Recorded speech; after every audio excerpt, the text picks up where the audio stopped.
Hello and welcome to philoscifiz. Today we're talking about eXistenZ by David Cronenberg. Yeah, Dave picked it, sorry.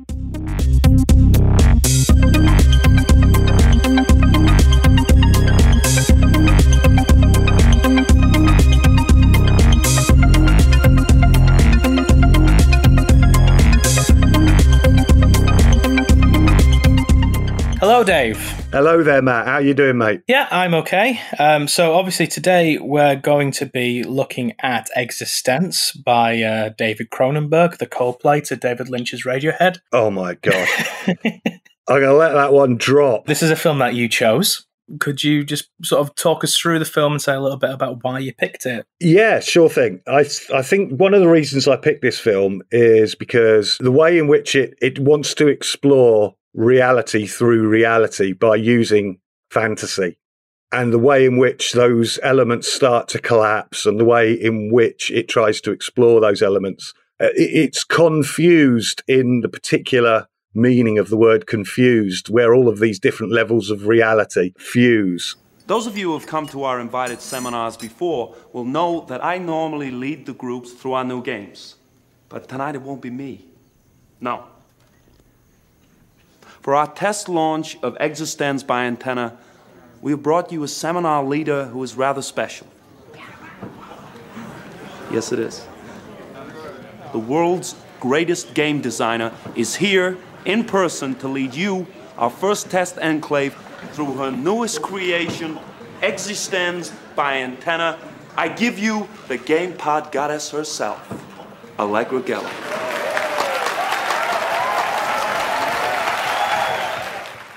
The film opens in a wee church, a wee country church, and a seminar leader introduces the test launch of a new game system. The game system's called eXistenZ, capital X, capital Z, by the company Antenna. It's not the seminar leader who's going to take people into the game, but it is the designer herself, Allegra Geller. Then we cut away. We cut away to the door, and there's a late arrival, Noel Dichter, comes through the door, and he's stopped at the door and searched by Ted Peikel. Ted Peikel is kind of doing security, but really is kind of a PR media trainee who's being involved in launching the game. And just as they're starting to boot up the game, Noel pulls out a gun, a really, really strange looking gun made of, as we find out later, flesh and bone, screams death to the demoness Allegra Geller, shoots her, screams death to Antenna Research, shoots the seminar leader twice. And as the seminar leader is dying, he tells Peikel to help Allegra, get her out of there, keep her safe, to trust no one. There's enemies everywhere. And Peikel grabs Allegra, who's been shot once and is wounded, and they go on the road and they go on the run. Basically, it's kind of a road movie at first. They travel along the road, they go to a motel, gas station, ski club, and eventually they enter into the game of eXistenZ. And the reason that's done is to test it, because it was injured when it was ripped out of Allegra as it was booting up. So they're going to test it. And at that point, they go in and start testing the game eXistenZ, and they start having heightened adventures in this world, which kind of eventually leads them back to the originary world from where they came. And as we find out at the very end of the film, the originary world from which they began possibly, well, isn't the real world. Is that kind of transition normal? That kind of smooth interlacing from place to place? It depends on the style of game. You can get jagged, brutal cuts, slow fades, shimmering little morphs. This is amazing. I had no idea. Look at this. Games I've never heard of. Wait a minute. That reminds me. What precisely is the goal of the game that we're playing now? You have to play the game to find out why you're playing the game. the future, Michael. You'll see how natural it feels. So it's very, very organic form of tech for the majority of the film. Though obviously at the end of it, one of the signifiers that we're in the real world, the tech becomes more mechanical in nature. But the video game units are sort of grown and modified from amphibians, we're told. The way that people plug into them is through this umbicord, sorry, sort of like an umbilical cord connecting to the creature into a custom orifice in the back, which isn't, there's no mechanics there. It's definitely an organic thing. So like they're not like the sockets that the characters in the Matrix have, which are like metal things. It just looks like a hole in the back. It's worth saying on that point that one of Cronenberg's earlier films, Videodrome, which was released when the home videotape market was at its height, people had slots in their bellies where they could insert these organic kind of videotapes. So that's a real theme of Cronenberg, where the mechanical is kind of like given an overlaying organic patina. What does patina mean? Colouring. Oh. Well, I mean, we find out that the main characters are realists, i.e. sort of technophobes, not wanting video games to pollute our culture. Yeah, well, reality. Yeah, so pollute reality. Yeah, so sort of anything that's not reality is a bad thing. So I mean, to me, it seemed like the reason why it's appearing is organic because they're viewing it as an infection. The mechanical technology is actually this parasitical thing that's sort of invading our persons and our bodies and stuff like that. What did you take from this stuff, the organic tech and the way that it's portrayed? So I don't think in the sense that it's a critique of gaming, because in a sense what we get with Cronenberg is always self-reflections through the culture and the technology that we have at the time. So rather it's trying to explore that and look at the way in which it and reality function together, I suppose.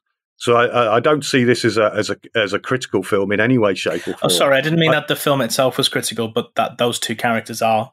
And the reality seems, because there's a theme, another thing that runs through, which is that the designers, in air quotes, don't seem to have that much control over what happens in the game. So I think that's the really interesting bit, and that's the bit that leads you back to I'm not going to say realism, but I'm going to say naturalism, and perhaps we could talk about that in a bit of a way, in the sense that you're driven by your drives as much as your conscious thoughts and the way in which you operate in the world. And I think Cronenberg's really playing with the notion that there's a moment which I think is really interesting on that, and it refers back to the organic nature of the tech, where they're in they've gone into eXistenZ, and unlike the originary world, which kind of like flows into each other, in eXistenZ we have sort of like brutal cuts in the sense they end up in different places and seem a bit bemused when they first get there. Anyway, the point is they're in the game shop in a back room, and they're playing with the tech within the game world, and they've got these little micropods, and Pikel has one inserted into him, and Allegra has to kind of smear this kind of cream. It's a very sexual image all over Bioport before inserting it. And then Pikel does the same as well. And he starts smearing this cream. And then he starts licking this orifice in the back of her spine, which kind of makes her freak and jump out. And it freaks him out as well. And he starts saying, I don't know why I'm doing these things. I don't know why I'm saying these things. So there's a sense in which these characters are being driven by drives they are unaware of, until it's suddenly thrown back to them, until something reflects back. They're not in a world of conscious decisions. They're in a world of drives. Yeah, no, totally. And I think that, I mean, that's close to what I was trying to say about the tech being parasitical. Not that Cronenberg's technophobic or the film is, but because those two characters are realist and they're anti-technology or anti-virtuality. So we don't know that until the very end, but sort of looking back on it, I think that is intended to be some sort of manifestation of their desires and their drives, because the designer of the sort of the Arch game, Transcendence, he sort of says, I'm surprised at how much anti-game stuff was going on in that.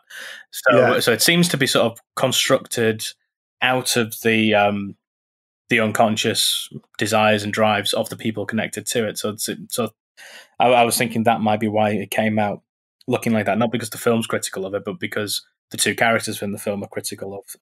I think you are exactly right, and I think that is the key. The key phrase for me in the whole film plays into that. When they first enter the world of eXistenZ from the originary world, Peichel asks Allegra a question. He says, "Oh, hang on. I mean, what's the point of this game? What's the aim of this game?" And she says, "You have to play the game to find out why you're playing the game." So there's this sense that the game itself absolutely is a reflection of not simply the subjectivity of the characters, because at one point Allegra is saying she can go in and explore the world, but she needs someone in there, and someone in there with her friendly, because that's in a sense where the game is built, not from everyone's subjectivity, but if you like, the underlying drive that are embodied by people in different ways. It's a relational construct that is built out of the mass subjectivities. It's a social model. It's not an individualistic model, these games. The world is constructed as a social world through the relations of the characters and not their drives, but the way in which drives are manifested through each of the characters, which again leads you back to, it's hard to say this, to the real world, if you like. I think this happens in the scene where Peichel pauses the game and he says something about feeling disconnected, and Geller says, yeah, that means it's working. So it's working because it's sort of taking him out of reality. So if you compare it to Inception, which is also a film about dreams, which has multi-layers, I think that the video game portrayal here is much closer to a portrayal of dream states. And you've got multi-levels of dream states, as you have in Inception, but each level of dream state in Inception sort of costs you something, and the reality behaves differently. I think it's something, and they have this sort of thing about it experiencing time at a faster rate or something like that. Whereas in this, it's not like that. It is just like... I mean, they do say that the time moves faster, but I think you're exactly right. You don't get a sense... So in Inception, you go down a level, and each level, if you like, gets more bizarre, and the time gets slower. And there is a sense of, there's a real world, and then there are these other worlds that you go down, obviously complicated at the end of the film with the spinning top. Yeah. Which is very similar in this. This one's very different. I think you're absolutely right. I was going to say this, but you beat me to it. I mean, it's a film of surfaces in a sense, not depths. And I would absolutely affirm the idea of a horizontal model. So you start in an originary world, in the church, on the road, the motel. And I'm calling it an originary world in a specific sense, which hopefully we'll get onto a little bit later. And then you kind of step sideways, if you like, to the right into eXistenZ, into the world of the game. And there's a moment when, as you say, they step back into the originary world and then step again back right into eXistenZ. And then towards the end of the film, they step back to the, if you like, into the originary world for the last time. And then that is revealed that this might not be the originary world, the actual, or it's not the real world. The originary world is not the real world. And they step left from this middle section into another world. And as we know at the very end of that, that's called into question as well. That's the kind of like visceral moment. And it cuts a brutal cut at the end of it. Earl, I was very disturbed by the game we just played. What do you mean? It had a very strong, very real anti-game theme. I mean, it began with the attempted assassination of a game designer. Really? That's very creative. On second thought, I see what you mean. It does make me nervous. You think this must have come from one of our game players? Well, it sure didn't come from me. Let's probe it when we do the focus group. One of the things I wanted to talk about is the interpretation of gaming that's going on here. Now, you already mentioned that this isn't necessarily really a film about gaming. The way my housemate put it, who I watched it with, was that this is a Cronenberg film first and then a virtual reality film second. But I find it interesting the way that Cronenberg has interpreted that, and I'd be surprised if he's ever, at least at this point, had ever played a video game, because, and you know, for younger listeners who might think that 1999, you know, we didn't really have modern gaming yet. I mean, gaming was different to how it is now, but narrative-driven games, the sort of game that where you play someone else, play another character, interact with what we would call non-player characters. I think the film gives them a different name. That sort of thing about how you have to say the right thing in order to get the reaction from the character in order to progress the game, that sort of thing. That had already been going on for decades before this film was released. So it's sort of that there is actually a rich history of video games that Cronenberg could be aware of. And for me, it's very much a filmmaker's idea of how video games work. And one of the reasons I think that is this idea of you have to let your character do the thing. So there's a couple of moments, like for example, the moment where Jude Law's character is eating the awful dish that he assembles into a gun. Yeah. And sort of this idea, no, it's your character doing it. This idea that the character impulse, you talked about it as a drive. It's just sort of seems to me the way Cronenberg's thinking about the relationship between the person playing the game and the character they're inhabiting is like the relationship between an actor and the character that they're playing. The actor just needs to listen to the director and just get on with it. You know, somehow the game can't progress unless you give yourself over completely to just doing what the character wants to do, which is interesting because in gaming that usually is not enjoyed. It's sort of described as railroading, where if your agency as a player is taken away from you and the game character does its own thing and you're forced to do decisions that you don't feel like you had a part of, it doesn't really feel like a game anymore. Yeah, what do you think on the moments like when the characters pause and they kind of just go into this stall, like you'd see sometimes video games when you're standing still and the character opposite you is kind of like, you know, it's just slightly twitching, so to speak, side to side.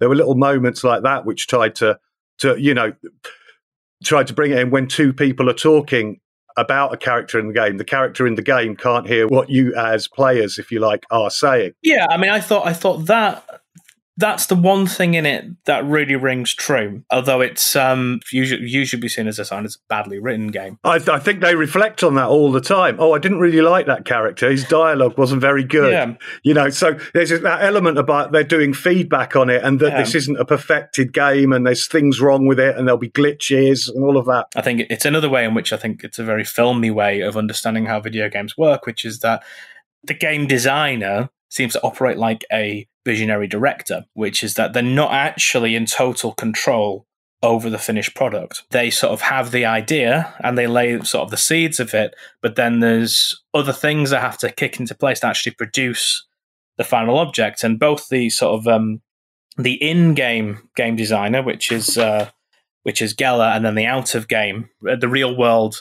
game designer, Yevgeny.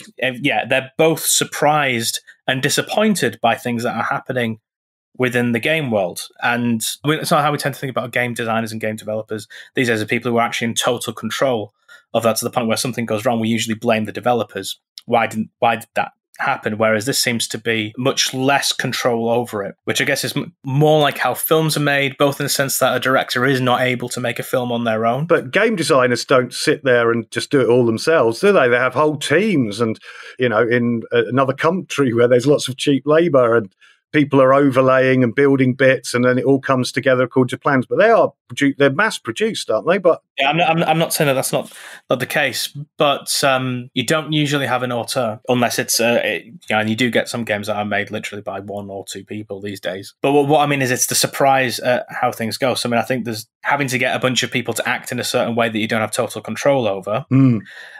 Whereas if you think of imagine like the project leader or the manager of a computer game project might have that trouble. But also I think that with films, you've got a lot less control over how your audience react and feel about what you've done. A lot of what they think about is how to get the player to have a particular experience or to get them to work something out. There's a lot of manipulation, like direct manipulation involved in game design, whereas I think film is more traditionally here is the thing that we've made, what do you think about it, sort of relationship with the audience. It just struck me as seeing a video game as a film where the audience are the actors, and where the director hasn't got total control over, because of that, because the audience are the actors, and they can do what they want within the game system, as Geller puts it at the beginning. There's a lot less control, and sometimes disappointment, because the game's gonna not necessarily turn out the way that they wanted it. I've never been a film director, but I can imagine that some directors might end up feeling a bit disappointed that a film didn't quite turn out the way that they wanted to, because they couldn't quite get the actors to see what their vision was, and they end up with something that's a bit more of a compromise. So look, I think that's really interesting. I think in one way I agree with you, in one way I don't. Where I agree with you is this idea, in a sense, of it reflecting on cinema in general. But that, to me, isn't what's really at stake here. And with respect to the depiction of the game and the films and all that, I would say that's taking it all too literally. I think there's something else going on in this film with respect to realism, and it's through naturalism. And this might sound really bizarre, yeah, because when we say the word naturalism, we tend to think of it as being, if you like, more realist than realist. But it's worth actually pursuing this line of thought, because I think that what the film is trying to do is presenting a world through fantasies that presents to you, if you like, the real as it is in its heightened kind of state. Look, we know that Cronenberg, his film Videodrome, can, in a sense, be seen as a film critical of video market and video nasties and all of that. And yet he's taking that. I think what he's actually doing is exactly the opposite, in a way, to what you're saying. He's taking the criticisms that get laid down in Videodrome of videos, in computer games, and what he's doing is asking you the question, well, okay, you think this is unreal, you think there's something perverted and horrible about this, but what makes you think that reality that you live isn't already like that? Isn't already this kind of problematic space? Isn't already a problem? So he's kind of, in a sense, the inverted metaphor. He's using that as a sense to investigate what our idea that we think reality can be captured in a rational landscape. And this is why I'm referring to naturalism. So naturalism as a kind of model comes out of Émile Zola, a writer in the 19th century. 1880, he writes something called the experimental novel. And the idea of experiment is really important to him. At the heart of naturalism, we no longer have the right to think about the world in a romantic way. So what he wants to do is kind of like bring the natural sciences into literature and, get rid of, if you like, the kind of supernatural and irrational aspects of it. And you might be thinking, well, hang on, Dave, this is exactly what's going on. Isn't there a kind of like supernatural, irrational layer over it? But bear with me. So the crucial base of naturalism is the idea that humanity is an organism that functions through hereditary and its surroundings. So it's the surroundings that drives the world, that give birth to people. But naturalism also distinguishes itself from realism. And this is the really important bit. A naturalist author tries to look at characters and the world by giving that world a form and looking at it through a lens and through a experiment, says more about the real world through the experiment. And that, to me, is what Cronenberg is using video games for in the film, because, as you're quite right to say, the experience they have of video games is not at all like video games. It's extrapolated from that. I would say, so it's exactly the opposite things happening. It's not looking at video games. It's using video games to look at the real world. So how does it feel? What? Your real life. The one you came back for. It feels completely unreal. You're stuck now, aren't you? You want to go back to the Chinese restaurant. There's nothing happening here. We're safe. It's boring. it's worse than that. I'm not sure. I'm not sure here, where we are, is real at all. This feels like a game to me. And you're beginning to feel a bit like a game character. Okay, Dave. So is there anything that you wanted to talk about that we didn't actually have enough time to go into detail about? Yeah, I suppose it's kind of building upon some of the things we've already talked about, and that was the viscerality or the organic nature of the images. There's a wonderful shot in the church at the beginning where the camera is taking a kind of crane view from the top and panning along the laps of all of these people, with them sitting with these game pods on their laps. And the game pods are these kind of pink, fleshy, organic things, and they're twitching and they're moving on their own accord, doing what they do. And that filters across the whole piece, I think. The idea of just how organic they are. They're grown from fertilized amphibian eggs stuffed with synthetic DNA, we are told. They're basically an animal. And there's a kind of a development of that, which I thought was exceptionally good. Pike asks at one point, where's the batteries? And they all sort of like laugh at his naivety. He's kind of this newbie being introduced to the game world, so to speak, and plays that kind of character very well. And they say, no, it's your metabolism that powers the pod. If you get run down, it affects the game and your experience of the game. So it's that kind of viscerality, the kind of coming together, and the organic nature of these things all melding into one another, and the way that Cronenberg captures that through the visual images is just beautiful. It's tactile. There's a moment when they're out, when Allegra is outside the gas station called Country Gas Station, and she's feeling the textures of a wall. This is while we still think she's in the real world, and it's one of the many clues while we're in the originary world, the world that we begin, that we're not, along with the two-headed amphibian. And she's picking up dust, and she goes and smells the gas pump.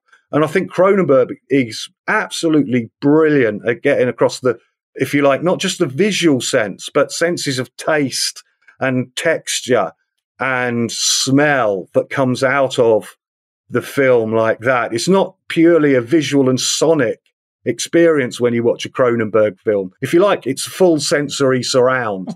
Cool. What about you, Matt? Anything that you think you'd like just to add before we finish? I just kind of like the bit where they first go into eXistenZ, the two characters, and they're sort of confused about what they're supposed to do, and nothing's making sense, and the sort of reality is a bit disjointed. And I just thought it's kind of like the characters have got trapped in a Cronenberg film. Yeah.